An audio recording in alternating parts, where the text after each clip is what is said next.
샬롬. 요한계시록 세미나 반드시 속히 될 일.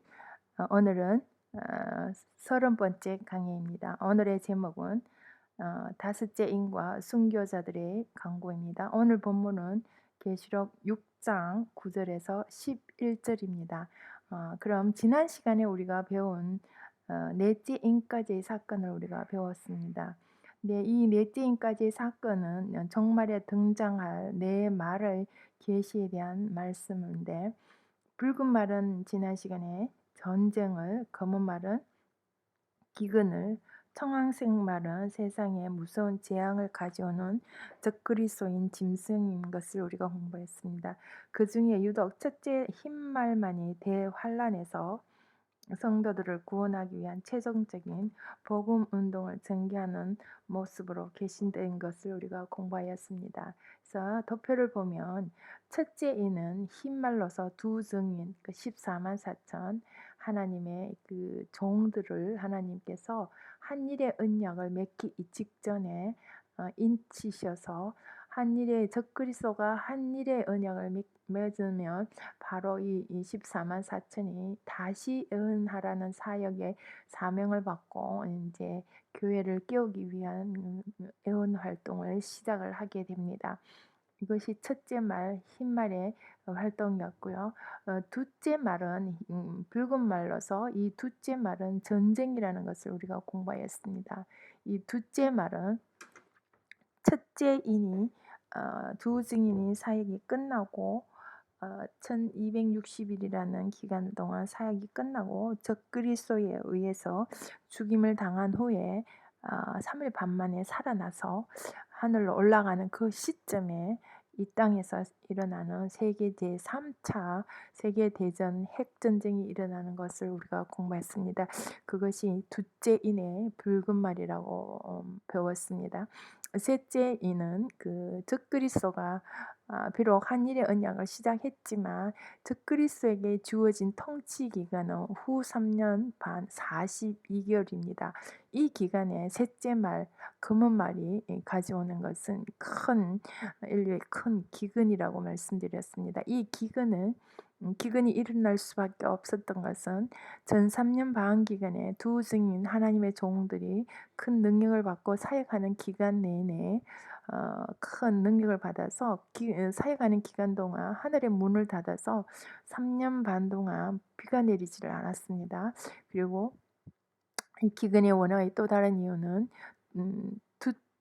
후 3년 반의 시작이 세계 3차 전쟁, 핵전쟁으로 시작됨으로 말미암아 그 여파로 인류에게 큰 기근이 일어나는 것을 공부했습니다. 네 번째 이는 청황색 말로서 적그리스도라고 공부하였습니다. 그래서 오늘은 다섯째 인에 대해서 우리가 공부하겠는데, 다섯째 인은 제목을 순교자들의 강구라고 제목을 붙일 수가 있겠습니다. 오늘 본문 말씀을 먼저 읽어보도록 하겠습니다. 계시록 6장 9절에서 11절입니다. 다섯째 인을 떼실 때에 내가 보니 하나님의 말씀과 저희의 가진 증거를 인하여 죽임을 당한 영혼들이 제단 아래에서 큰 소리로 불러 가로되 거룩하고 참되신 대주제여 땅에 거하는 자들을 심판하여 우리 피를 신원하여 주지 아니하시기를 어느 때까지 하시려나이까 하니 각각 저희에게 흰 두루마기를 주시며 가라사대 아직 잠시 동안 쉬되 저희 동무종들과 형제들도 자기처럼 죽임을 받아 그 수가 차기까지라 하라 하시더라. 그래서 다섯째 인을 뜰 때 하나님의 보좌 제단 아래서 하나님께 큰 소리로 간구하는 순교자들의 기도가 나옵니다. 네 마리의 등장과 활동으로 7년 환란 중에 일어나게 될 모든 사건이 사실상 전부 성취되는 것입니다. 다섯째 인과 여섯째 인이 이렇게 남았는데요. 하나님의 심판을 호소하는 순교자의 간구하는 모습이 다섯째 인으로 나오고 있습니다. 주의 재림 직후에 있을 마지막 심판, 곧 일곱째 대접 심판으로 오는 지구 최종적인 심판은 여섯째 인의 계시로 보여주고 있습니다. 그래서 다섯째 인에 먼저 순교자가 등장하는 것을 볼 수가 있습니다. 지금 주님이 보낸 천사로부터 정말적인 계시를 받고 있는 요한은 네 말의 활동 모습을 보면서 그 계시의 두려움에 아마 심히 놀라 어리둥절을 했을 것입니다. 이제 네 말의 활동이 지나자 주님이 다섯째 인을 떼시면서 정말 계시는 하늘 보좌로 옮겨지면서 새롭게 전개되는 것입니다. 어, 요한은 하늘에 있는 제단 아래 엎드려 피 맺힌 강구를 드리는 순교자들의 모습을 바라보게 된 것입니다. 여기 나오는 순교자들이 누구인가에 대한 성경적인 고찰이 필요하겠습니다. 여기서 7년 환란 중에 나오는 순교자가 있습니다. 이들에 대하여 계시록 11장 7절에서는 두 증인의 순교로 나오고 있습니다. 이들 두 증인은 적그리스도와의 전쟁으로 그들에 의해 죽임을 당하는 주의 종들입니다. 그런데 이곳에 나오는 순교자들은 두 증인의 순교자가 나오기 이전에 이미 순교한 성도들임을 알 수가 있습니다. 말하자면 초대교회 이후에 7년 환란의 그 한일의 언약이 시작되기 이전까지 죽은 그 아마 순교자들의 성도들이 아닌가 볼 수 있습니다. 11절에서 저희 동무 종들과 형제들도 자기처럼 죽임을 받아 그 수가 차기까지 하라는 말씀에서 그런 사실을 알 수 있는 것 같습니다. 그래서 여기서 나오는 말씀의 11절에서는 두 종류의 순교자가 있는 것을 볼 수 있습니다.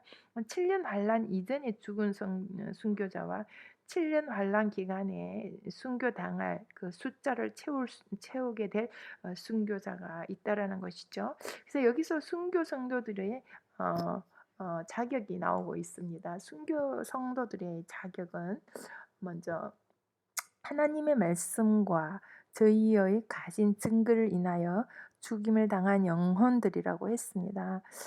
순교에는 반드시 하나님의 말씀이 따라야 합니다.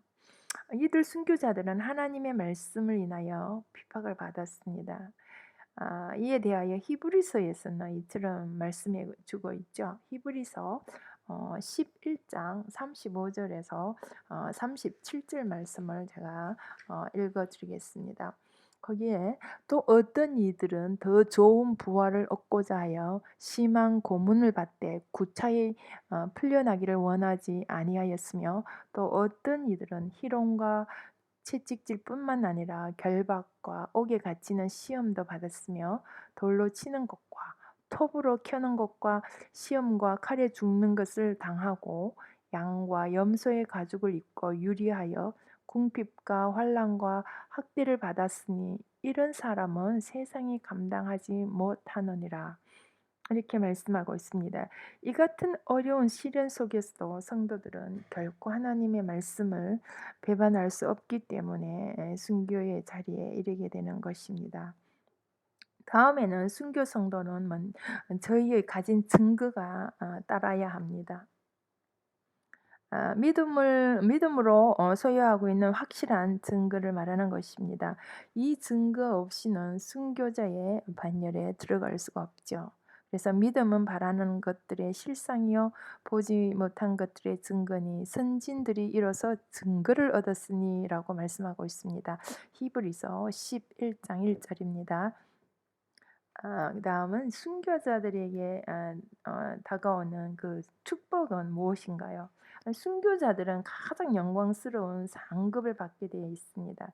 그래서 이들을 첫째 부활에 참여한다고 말씀하고 있습니다. 계시록 20장 4절에 보면 이들은 천년왕국에서 그리스도와 더불어 천년 동안 왕노릇하는 축복을 받습니다. 계시록 20장 6절에요.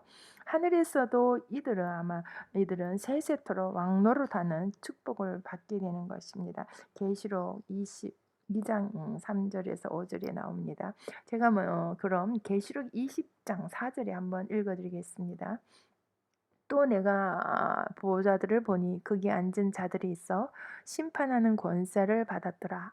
또 내가 보니 예수를 증언함과 하나님의 말씀 때문에 목배임을 당한 자들의 영혼들과 또 짐승과 그의 우상에게 경배하지 아니하고 그들의 이마와 손에 그의 표를 받지 아니한 자들이 살아서 그리스도와 더불어 천년 동안 왕노릇하니 그 나머지 죽은 자들은 천년이 차기까지 살지 못하더라.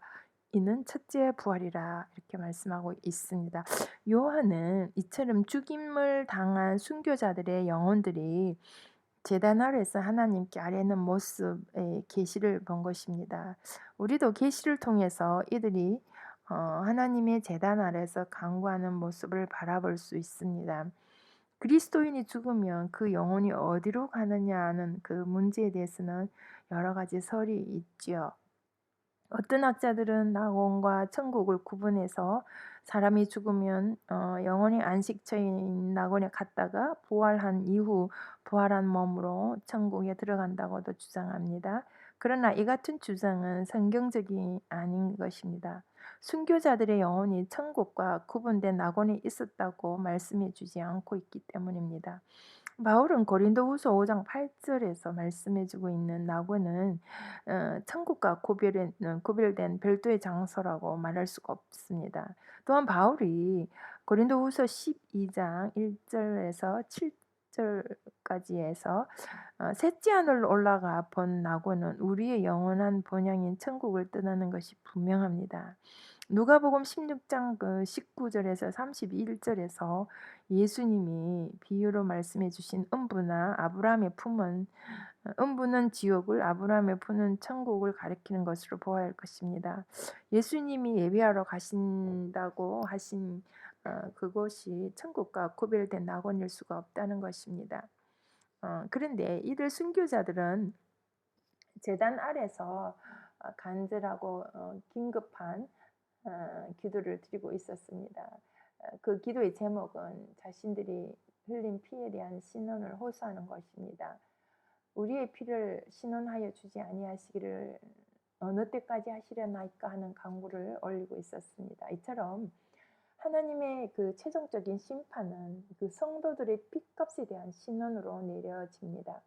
인류의 최종적인 심판으로 내리시는 일곱 대접 심판 시 세 번째 대접을 강과 물 근원에 쏟을 때 세상의 모든 물이 피가 되어 짐승의 표를 받은 자들이 이 피를 마시게 되는데 이때 물을 차지한 천사는 하나님께 이처럼 외쳐 아뢰입니다. 전에도 계셨고 시방도 계신 거룩하신 이여 이렇게 심판하시니 의로우시도다. 저희가 성도들과 선지자들의 피를 흘렸으므로 저희로 피를 마시게 하신 것이 합당하나이다 라고 계시록 16장 4절에서 6절에서 말씀하고 있습니다. 그 다음 이 동무들의 순교자의 숫자가 채워져야 한다고 말씀하셨죠. 이 동무종들의 순교자의 수 그는 언제 채워지고 그들의 그 기도는 언제 응답이 되어질까요? 제단 아래서 간구하는 순교자들의 그 기도에 대한 하나님 응답이 내려졌죠. 그 응답은 이랬습니다. 아직 잠시 동안 쉬되 저희 동무종들과 형제들도 자기처럼 죽임을 받아 그 수가 차기까지 하라고 하신 것입니다. 하나님은 이들에게 각각 흰 두루마기를 주셨고 또 여기 주셨죠. 여기서 순교자들에게 주신 두루마기는 환난 중에 입은 성도들의 흰옷과는 구별이 된 것입니다. 흰옷은 어린 양의 피로 그 옷을 씻은 성도들의 회개를 뜻하는 것이죠. 계시록 7장 14절에서 볼 수 있습니다. 이 옷은 또한 혼인잔치에 초대받은 손님들의 예복으로 불려집니다. 마태복음 22장 11절이죠. 그러나 순교자들에게 주신 옷은 흰 두루마기라고 했습니다. 그래서 이것은 그의 행실을 따라 특별히 입혀주는 주는 옷으로 의로운 행실의 옷입니다. 하나님의 말씀과 저희의 가진 증거로 인하여 목배임을 받는 그 순교 이상 하나님 앞에 어려운 행실이 더 어디에 있겠습니까? 하나님은 또 이들에게 잠깐 동안 쉬라고 했습니다.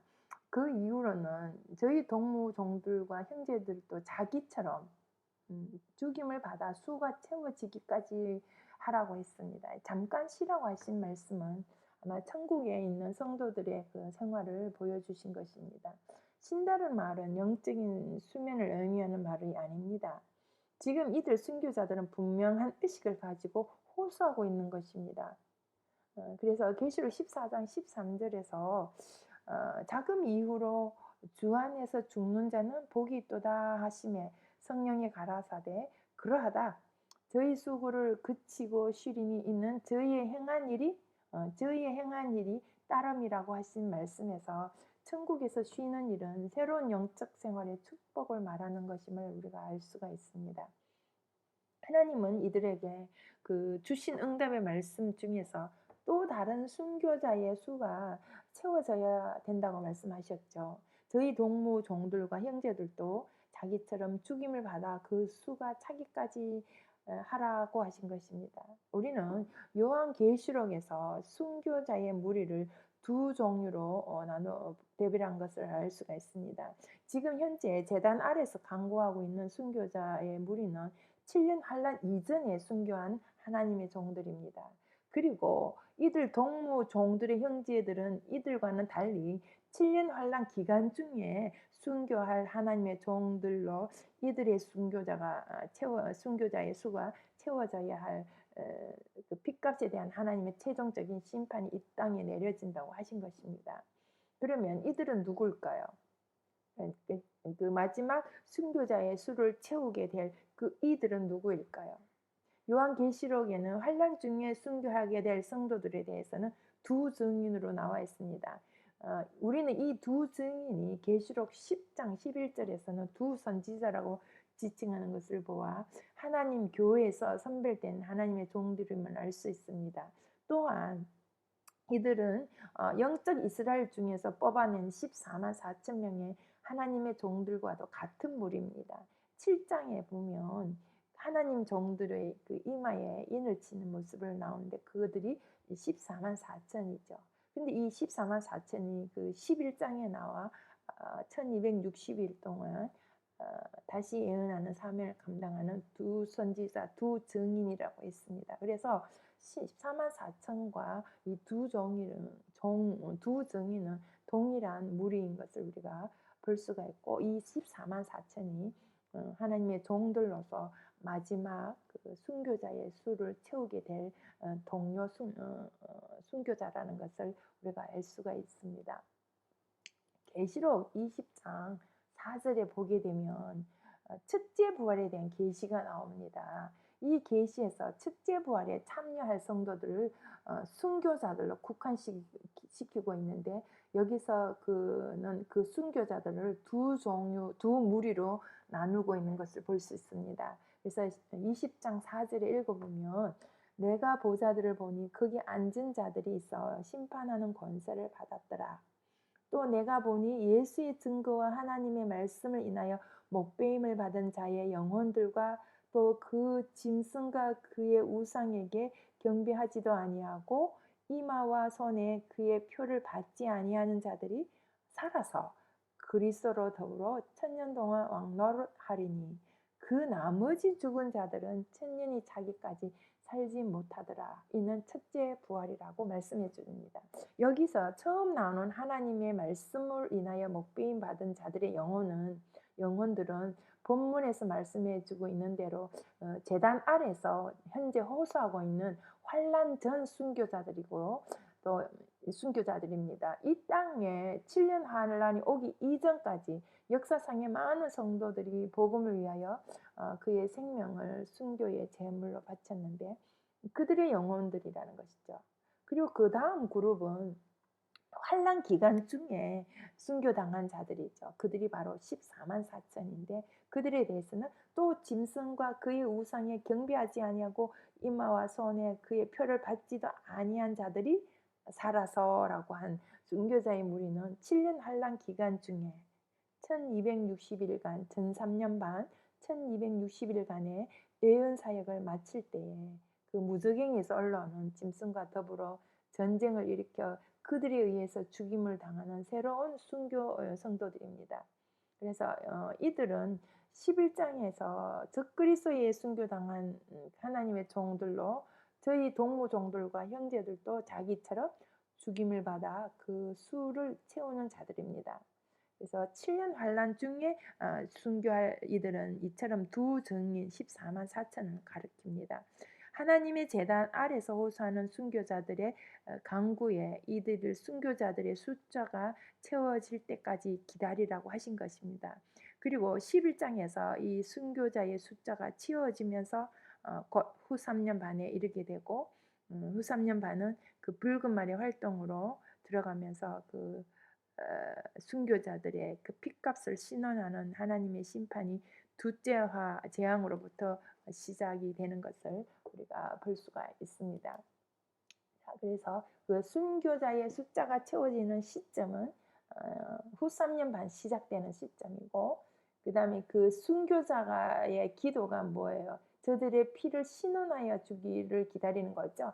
그들의 피가 완전히 신원되어지는 시점은 주님이 재림하실 때, 그들이 주님이 재림하실 때 함께 오는 자들이 누구냐? 바로 첫째 부활자들의 순교자들이에요. 그래서 그들이 와서 주님과 같이 와서 아마겟돈 전쟁을 통하여서 그들의 핏값이 신원되어지는 기도가 응답되어지는 것을 우리가 볼 수가 있습니다.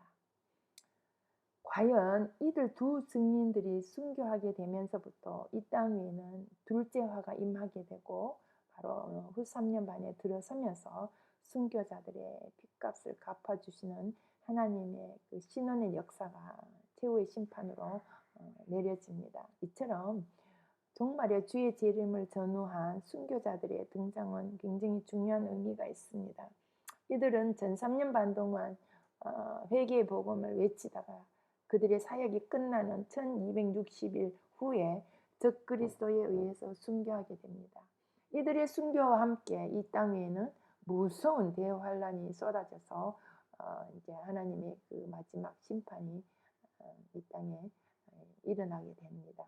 우리는 그 날을 대비하는 생활로 흰옷을 입고 신랑을 기다리는 성도가 되어야 될 것입니다. 신랑을 기다리지 아니하는 자는 신부가 아니죠. 오늘은 다섯째 인에 대해서 공부하였습니다. 샬롬, 다음 주에 뵙겠습니다.